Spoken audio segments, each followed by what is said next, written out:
दोस्तों आज इस वीडियो में मैं आपको एक ऐसी दिल दहला देने वाली घटना के बारे में बताने जा रहा हूं जो आपको सुनने में तो एक कहानी लगेगी, लेकिन ये एक सच्ची घटना है जिसमें एक लड़की पर एक नहीं बल्कि 6 आत्माओं का साया था।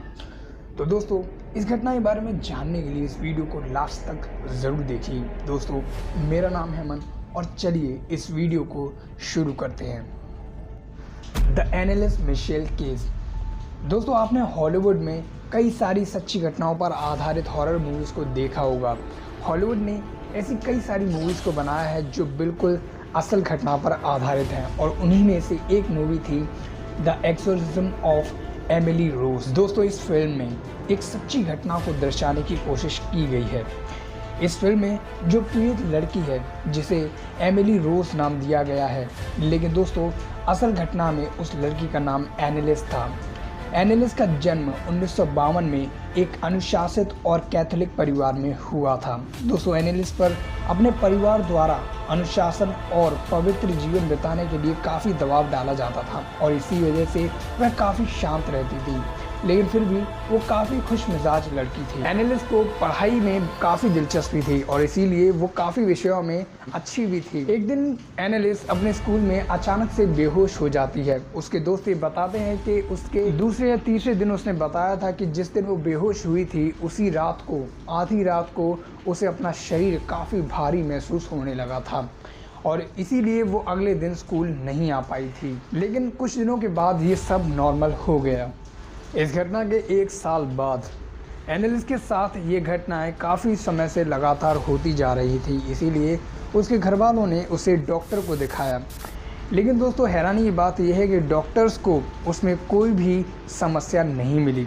डॉक्टर्स के मुताबिक एनालिस एकदम स्वस्थ थी, लेकिन दोस्तों अब उसकी हालत दिन ब दिन ख़राब होती जा रही थी। समय 1970 में उसे टीबी की बीमारी हो गई और उसे मिर्गियाँ भी आने लगी थी और इन्हीं के चलते उसे हॉस्पिटल में भर्ती कराया गया। मगर दोस्तों हॉस्पिटल में उसकी हालत और भी ज़्यादा भयानक होती गई। अब एनालिस को काफ़ी ज़्यादा अजीब अजीब आवाज़ें सुनाई देने लगी थी और उसे अजीब तरह की अंदर से खुशी भी महसूस होने लगी थी। वो बेवजह ही कुछ भी करने लग जाती थी। लेकिन दोस्तों डॉक्टर इसमें जो भी कुछ कर सकते थे उन्होंने किया और उसका इलाज करने के बाद उसे हॉस्पिटल से डिस्चार्ज कर दिया गया। दोस्तों एनालिस की हालत दिन ब दिन खराब होती जा रही थी। उसकी मानसिकता पर भी इसका पूरा असर पड़ रहा था, लेकिन ऐसी हालत में भी उसने अपने परीक्षा पास की और कॉलेज की तरफ कदम बढ़ाए। लेकिन एनालिस ये नहीं जानती थी कि उसके साथ आगे क्या होने वाला है। दोस्तों साल 1973 आते आते उसकी हालत इतनी ज़्यादा ख़राब हो चुकी थी कि अब वो कीड़े मकोड़े खाने लगी थी। फर्श पर से अपने ही मूत्र को चाटने लग जाती थी। उसके घर वाले उससे डरने लगे थे क्योंकि उसकी आंखें काली पड़ चुकी थीं।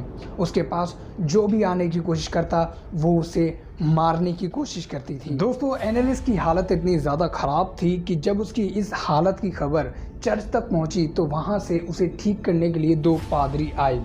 एनालिस ने उसी समय से खाना खाना और दवाइयाँ लेना बंद कर दिया था। इस सब के बाद उन पादरियों ने अगले कुछ महीनों तक करीब 67 बार उस पर एक्सोर्सिज्म की प्रक्रिया या कहें कि भूत भगाने की प्रक्रिया शुरू की, जिसके दौरान उसे चेन से बांध कर रखा जाता था ताकि वो किसी को नुकसान ना पहुंचा सके। दोस्तों समय बीतता जा रहा था लेकिन एनालिस की हालत में कोई खास फर्क नहीं पड़ रहा था। एनालिस की आवाज़ ने भी अब भयानक रूप ले लिया था।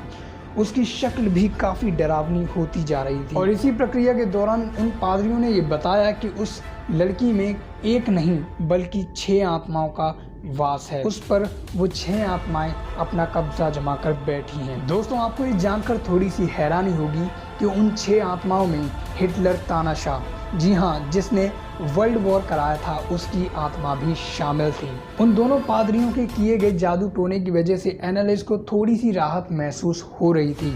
लेकिन दोस्तों आपको ये बता दें कि ये राहत सिर्फ एक दिखावा थी क्योंकि एनालिस अभी भी ठीक नहीं थी। एनालिस के ऊपर किए जा रहे भूत भगाने की प्रक्रिया के दौरान ये सब कुछ रिकॉर्ड किया जा रहा था। दोस्तों क्योंकि एनालिस ने महीनों से कुछ भी नहीं खाया था, इसीलिए उसकी हालत बहुत ज़्यादा ख़राब हो चुकी थी।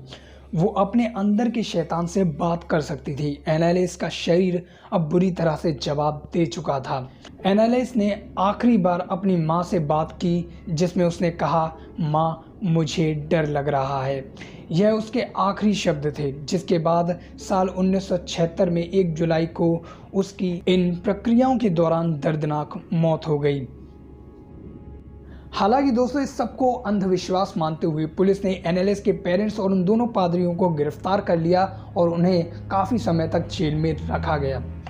अब दोस्तों, मुझे तो ये सोचकर अजीब लगता है कि आखिर उस समय पर एनालिस की क्या हालत होगी। मुझे अफसोस है कि एनालिस को बचाया नहीं जा सकता। दोस्तों, अब आप सुनेंगे एनालिस मिशेल के एक्सोर्सिज्म यानी कि भूत भगाने की प्रक्रिया के दौरान रिकॉर्ड की गई असली आवाज़।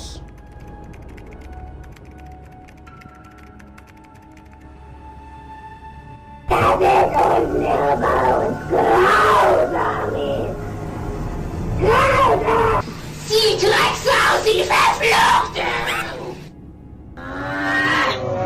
Der das ganze Deutschland verführt, oder? Ja, der ist ja noch drin.